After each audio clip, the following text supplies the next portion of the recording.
All right, you guys, so here's our components for that stove we made out of a cat food can a little while ago. We got the holes punched in it as you saw me do, and this is what we have is the denatured alcohol. So this is the type of fuel we're going to use, and basically we're going to fill it to the bottom of the holes. I don't know if you guys can see that or not, the level I filled it to. So there's your food can, right? And whenever you start a fire with one of these, you got to remember that your fuel is not actually in a container like you would with an MSR stove. It's in the actual can. So you want to be really safe about picking your location for lighting your stove. You don't want to do this, obviously, especially in a extreme fire danger type of time of the year in the backcountry.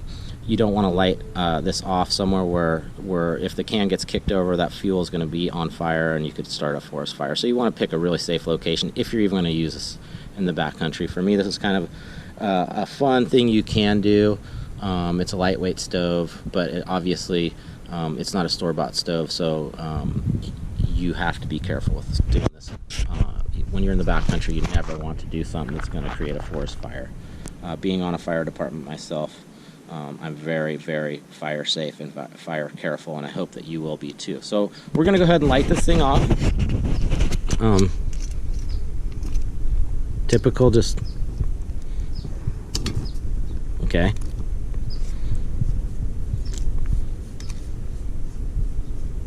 It's actually going right there. You can't see the flame, but it's lit. We're gonna get some water.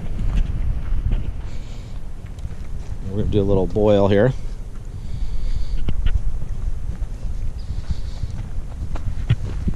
But as you can see, the fuel's already starting to boil. That means we got flame. And once we get that water on there, it's actually gonna create the airflow that I was talking about earlier, and it's gonna superheat that fuel that's burning now. So obviously you want to put a lid on your water. It'll boil a lot faster. We're not going to go through the whole boiling process here, just because I don't want to bore you with time, but that's the basics of it. You build your stove, you put your fuel in, you light it up, and you make your dinner or breakfast or lunch or whatever you're trying to do with the heat.